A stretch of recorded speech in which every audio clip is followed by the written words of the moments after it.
Assalamualaikum warahmatullahi wabarakatuh. Berjumpa kembali dengan saya, Brotherhood Aceh.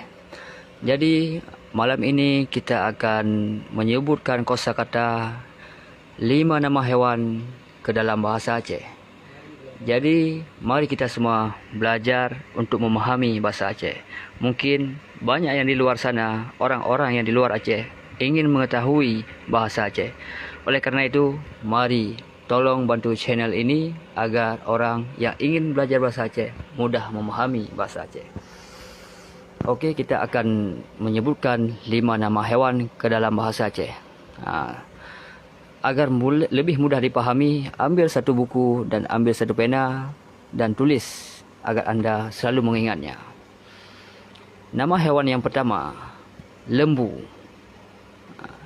Lembu bahasa Indonesia. Kalau ke dalam bahasa Aceh adalah lemo. Okey, saya ulangi lagi. Lembu. Kalau bahasa Aceh, lemo. Lemo.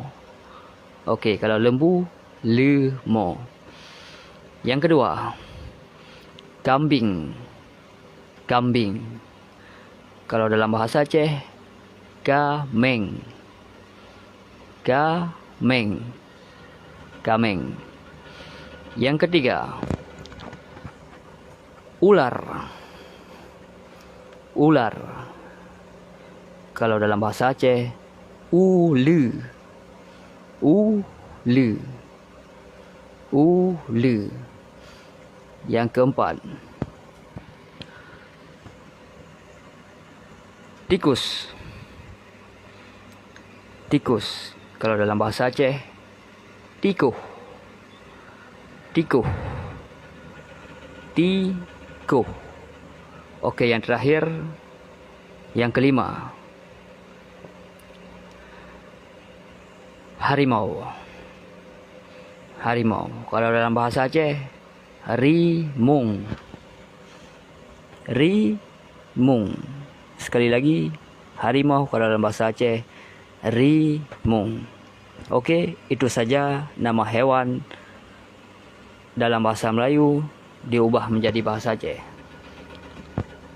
Terima kasih karena telah menonton channel Brotherhood Aceh. Jadi untuk kalian semuanya yang ingin belajar bahasa Aceh, maka dukung channel ini, tolong di-share, subscribe channel Brotherhood Aceh. Assalamualaikum warahmatullahi wabarakatuh.